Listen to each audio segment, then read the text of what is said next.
Boa noite. Me passaram bastante pó na careca, porque dizem que eu sou o professor cabeça mais brilhante da Unicamp. Isso causa alguns problemas. Tem que intoxicar de pó para isso. Sempre pensei que se eu não fosse professor eu seria ou cozinheiro ou tocaria piano na noite, que também sou formado em música. Mas agora, pensando na carreira de transformista à noite, com bastante pó e com essa malemolência de quem é descendente de alemães. Bem, o Pondé me pede para falar sobre ódio no Brasil e, como historiador que sou, estou aqui para refletir sobre um tema difícil e ao mesmo tempo fascinante.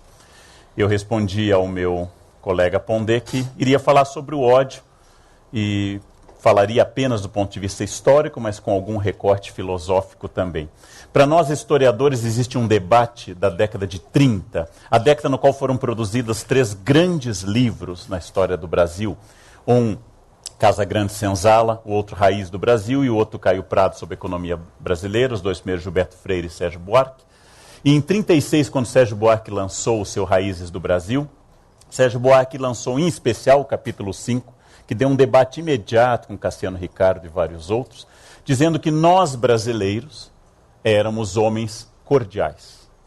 E a característica da cordialidade era, em primeiro lugar, a generosidade, em primeiro lugar, a nossa civilidade, destacado por todos os visitantes, Barão de Langsdorff, todos os visitantes do século XVIII e XIX, em particular do século XIX, a nossa característica de hospitalidade gratuita, nossa aversão a rituais, detestamos práticas rituais, e mais acrescentou Sérgio Buarque, um dos maiores historiadores brasileiros, se não o maior, que se vê a nossa intimidade, a nossa característica íntima, na nossa quase aversão aos nomes de família.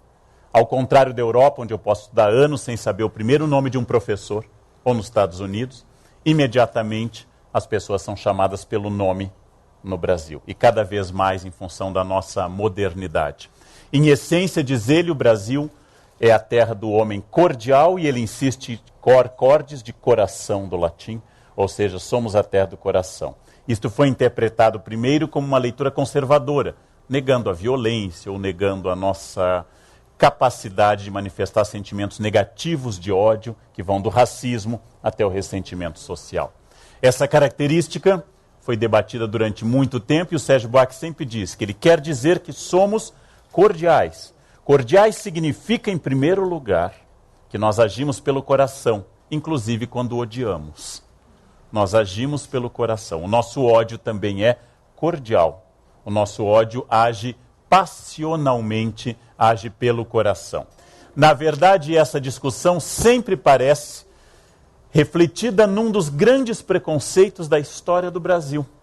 Vocês devem lembrar da escola, devem lembrar como professores ou alunos, e aqui vários são professores, que não aparece a expressão guerra civil em toda a história do Brasil.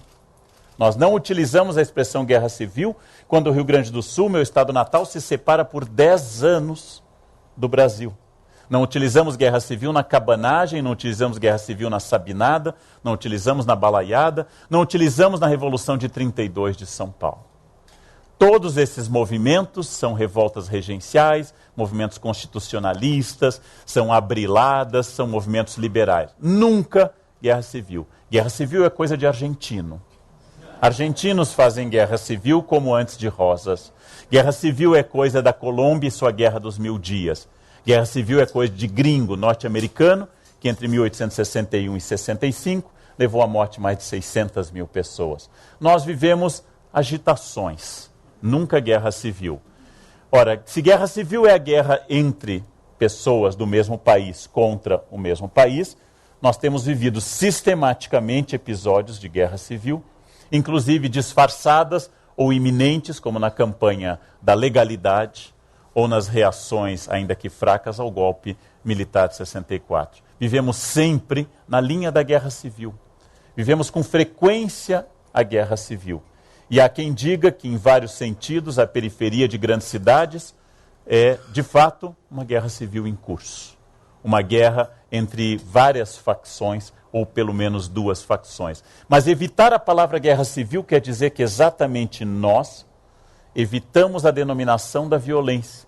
e chamamos por nomes até poéticos, como Revolução Constitucionalista de 1932, chamamos por nomes até longos e poéticos, para testar se a pessoa não é gaga e poder dizer constitucionalíssimo.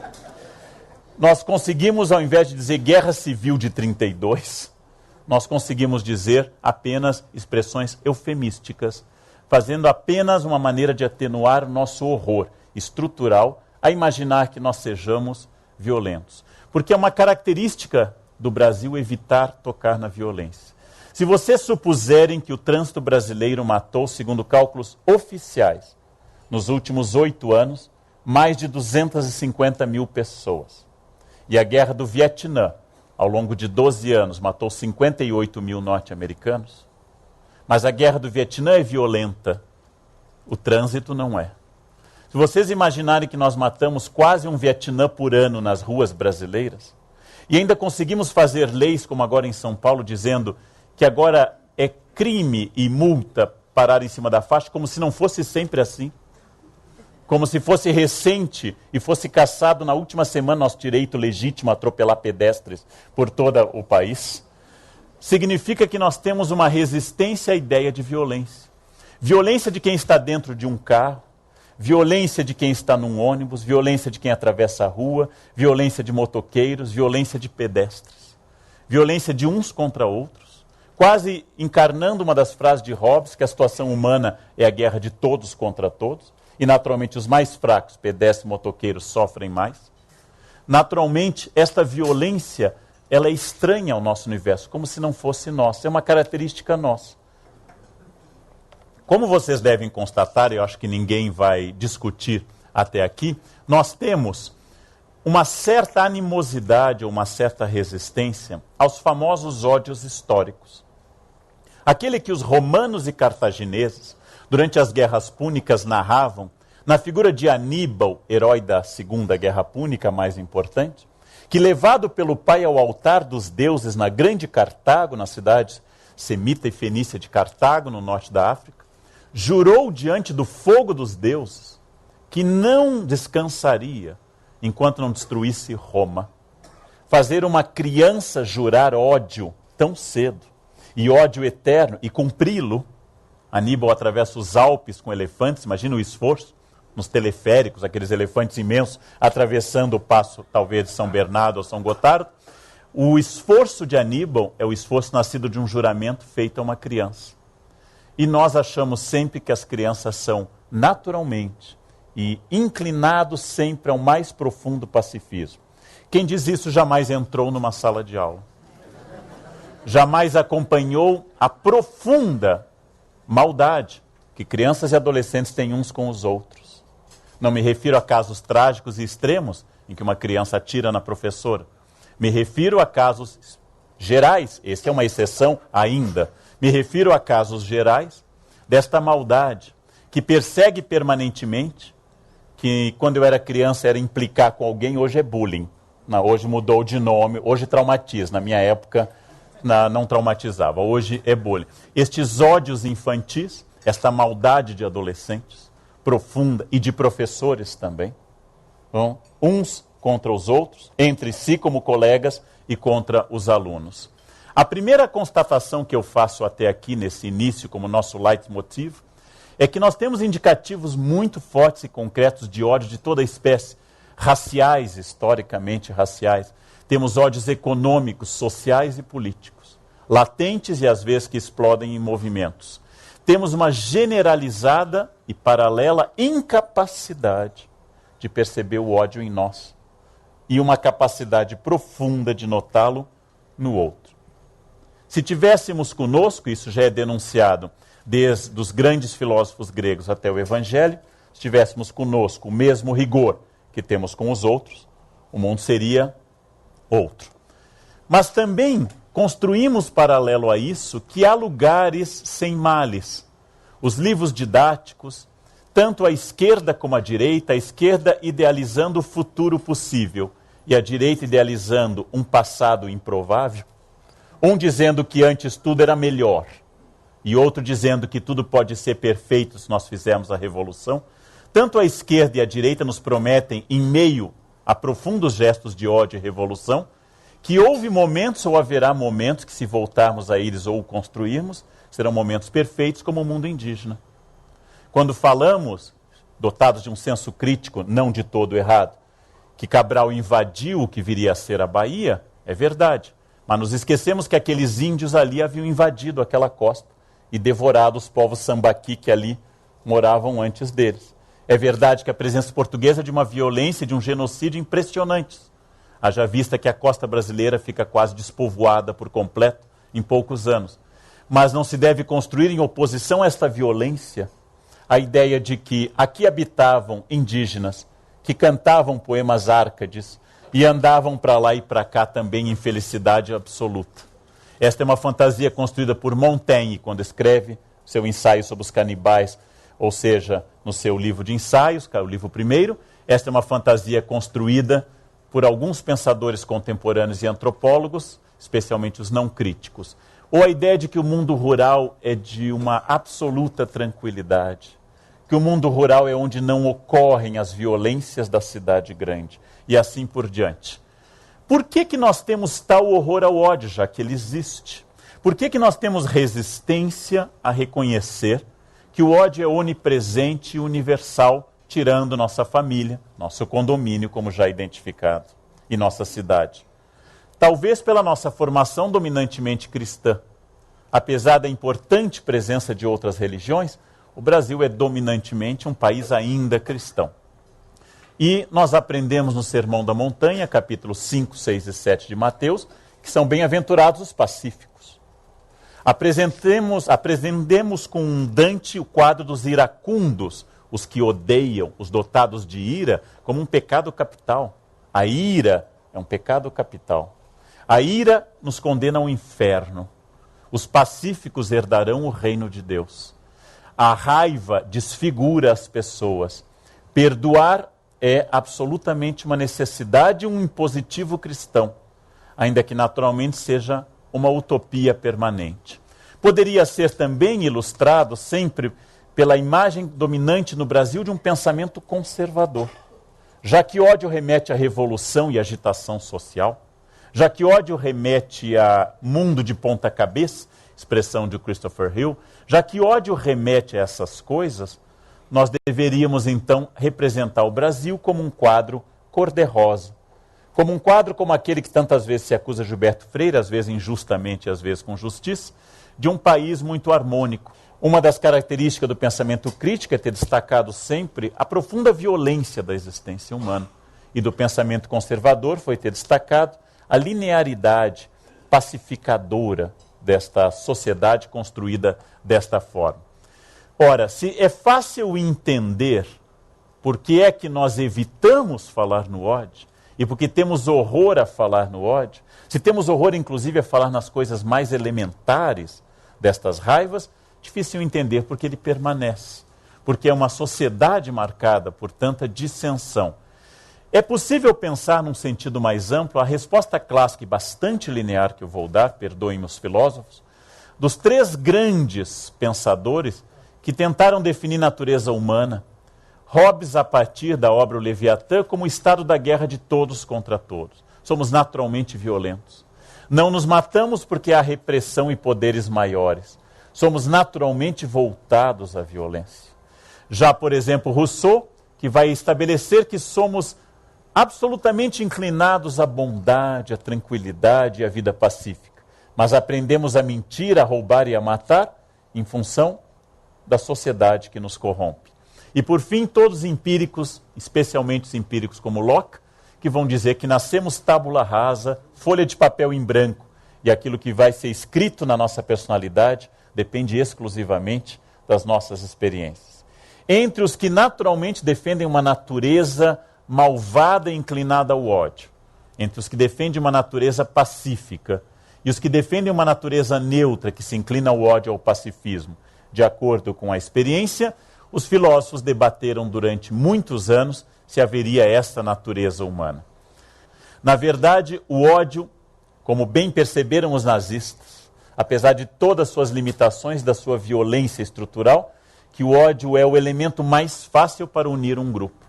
Na minha experiência de professor, As salas de aula são divididas em grupos incomunicáveis e mutuamente hostis, que se agrupam por renda, forma física, melanina e opção sexual em grupos mais ou menos definidos na sala. Não se falam, não se gostam, riem quando um entra e debocham uns dos outros. Eis que um professor dá nota baixa e se torna um inimigo de todos. Imediatamente as panelas de pressão rompem o lacre e todos dão as mãos contra aquela besta do Apocalipse que os prejudicou. E um emenda a fala do outro, porque agora eles têm o que odiar em comum. E tendo alguém aqui odiar em comum, nós somos todos irmãos. É muito difícil amar em comum. Nós tentamos, nós nos esforçamos, mas é difícil amar. Tirando a nossa família e os casais aqui presentes, os vizinhos, nossos vizinhos. Muito bem. Voltando ao nosso tema do ódio. Vivemos aquilo que as feministas chamam com toda razão, uma grande contribuição ao nosso pensamento sociológico, uma sociedade voltada ao masculino, uma sociedade falocêntrica, uma sociedade que constrói obeliscos e não monumentos femininos.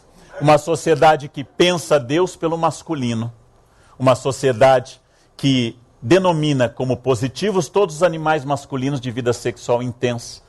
Tigrão, galo, garanhão. E pelo agressivo e pejorativo, todos os animais femininos, galinha, piranha ou vaca. Vivemos uma sociedade falocêntrica. Uma sociedade voltada ao masculino. E quando eu digo falocêntrica, não quero dizer uma sociedade de homens. Quer dizer uma sociedade de pensamento masculino. Educada desde o berço pela mãe que diz ao menino, não chore, porque homem não chora. Quando eu digo sociedade falocêntrica, é aquela que homens, mulheres, hétero e homossexuais, bissexuais, transexuais, hipersexuais, consideram no fundo, e quase sempre, o masculino superior ao feminino. E esta sociedade, infelizmente, associa a briga, o ódio, tirar satisfação como algo profundamente masculino e sinal de força. E a harmonia, voltar atrás, pedir perdão ou engolir calado a ofensa como feminino e sinal de fraqueza. Cria-se um paradoxo. O ódio é feio. Assumi-lo é um horror. Acusar alguém de estourado ou iracundo, palavra mais sofisticada, é acusar alguém de ser desequilibrado. Essa pessoa deve fazer pilates, deve tomar mais chá, deve tomar florais de Bach, de Beethoven, deve fazer algo que o acalme mais. Esta pessoa precisa se reequilibrar. Mas, com frequência, entendemos que a violência e o ódio estão ao lado, na torcida do outro, no vizinho, no síndico, na esposa ou no marido, no namorado ou na namorada, nos filhos que me respondem com agressividade, enquanto eu sempre falo, sou seu pai, você precisa olhar a realidade, eu te amo, meu filho. Filho, mas eu sou seu pai, meu amor. Somos sempre um monumento pétreo ao equilíbrio, salvo sempre quando não somos. Então temos que entender duas coisas, que é um ódio generalizado, e temos que entender também que gostamos desse ódio, que ele nos dá identidade, que ele nos chama a atenção, que nossa fofoca é sempre negativa, mas também devemos entender que nós construímos sobre nós uma outra fantasia. Nós, indivíduos, nós, paulistas, nós, brasileiros, ou nós, urbanos, sobre o rural, sobre o estrangeiro ou sobre os outros. Essas narrativas pacíficas tendem a dar uma contra-identidade. A função, lembrando a teoria Foucaultiana, a função do hospício não é colocar os loucos lá dentro, desde que se inventou esse espaço, reformado depois pelo Dr. Pinel.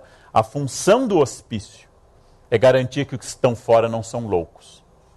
Os que estão fora olham e dizem, bom, eu não estou lá, então eu devo ser normal. Esta é a função do hospício. Dar um metro, uma régua, para que os de fora se sintam normais.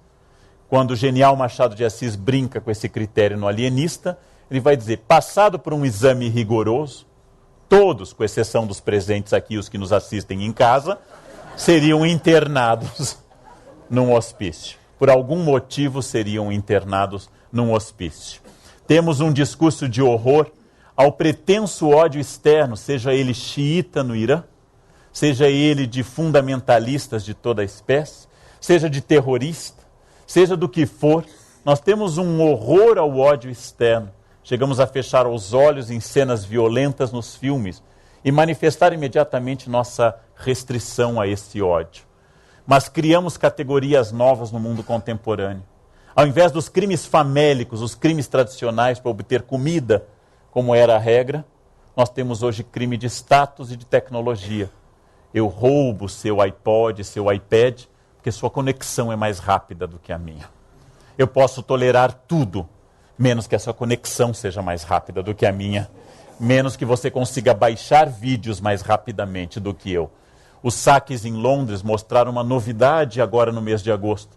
Não mais jovens atacando farinha de trigo, mas jovens atacando iPhones. Jovens atacando tênis de marcas. Respondendo a um novo tipo de violência, a sociedade que estampa no rosto de todo mundo os bens absolutos e sempre nos diz, você não tem. Eu tenho e você não tem. Então este ódio de consumo, este ódio que me leva a ser incessantemente um consumidor, é uma novidade dessa pós-modernidade. Uma novidade que nos tornou numa categoria nova, tão bem explorada pelo professor Pondé em tantos textos. Pela primeira vez na história, os homens modernos do século XX para o XXI são obrigados a serem felizes e a manifestar essa felicidade. A geração da minha avó, quando tudo estava correto, minha avó Maria dizia, tudo bem, vó? Indo, era um gerúndio, levando, como Deus quer. Eu jamais ouvi minha avó dizer, eu estou muito feliz, meu neto, explode no meu ser uma felicidade absoluta. E eu me sinto muito bem hoje. Jamais a ouvi dizer isto. Minha avó era obrigada a dizer, indo. Quando tudo estava bem, a gente vai levando, um dia depois do outro. Nós somos obrigados a sermos felizes. Somos obrigados a sermos bons pais, bons maridos, bons profissionais. Ainda temos certo equilíbrio emocional, a malhar e sermos positivos. É um terror essa obrigação.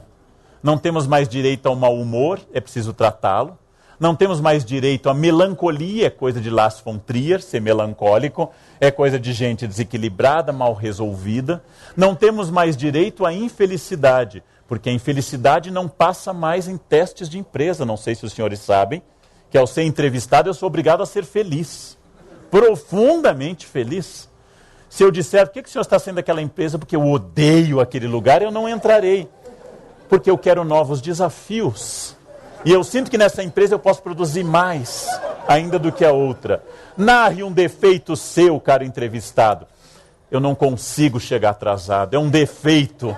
Eu sou perfeccionista no atraso. Ninguém diz que bebe até cair, ninguém diz que bate na esposa, ninguém diz que é ninfomaníaco, ninguém diz qualquer coisa, mas nós somos absolutamente voltados à felicidade. Qual o seu hobby? Ler.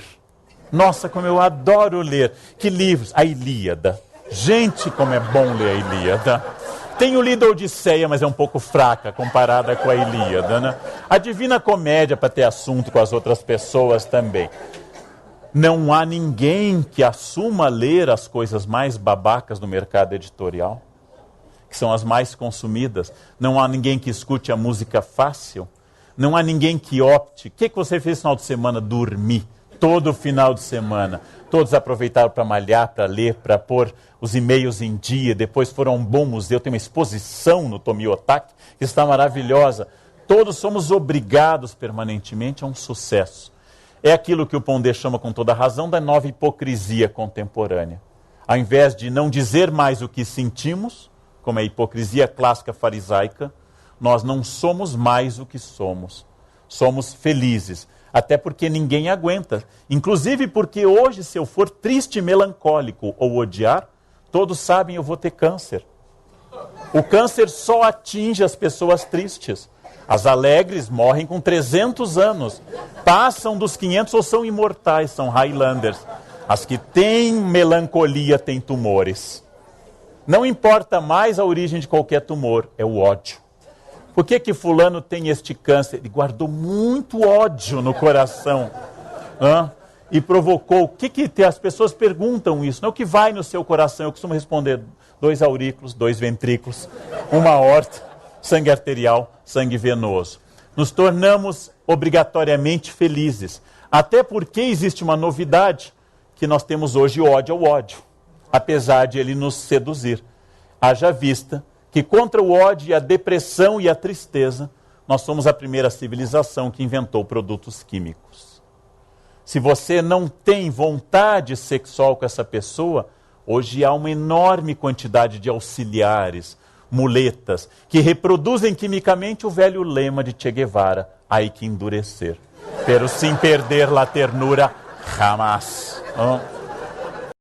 Se você está triste, lítio nessa pessoa, antidepressivo, toca lítio nessa pessoa, e ela vai entrar num estado de zumbilência, ela vai ficar feliz, ela vai se tornar alegre. Naturalmente, há muitos casos psiquiátricos, especialmente esquizofrenia, em que a medicação é um dos únicos caminhos possíveis. Não é isso que eu estou falando. A medicação existe e há pessoas que precisam dessa medicação por características biológicas ou psicológicas. Eu me refiro ao fato de que nós tomamos remédios cada vez mais para dormir, para acordar, para ter relações sexuais e para sorrir. Cada vez mais ficamos dependentes da tabela periódica para sentir, especialmente as coisas positivas.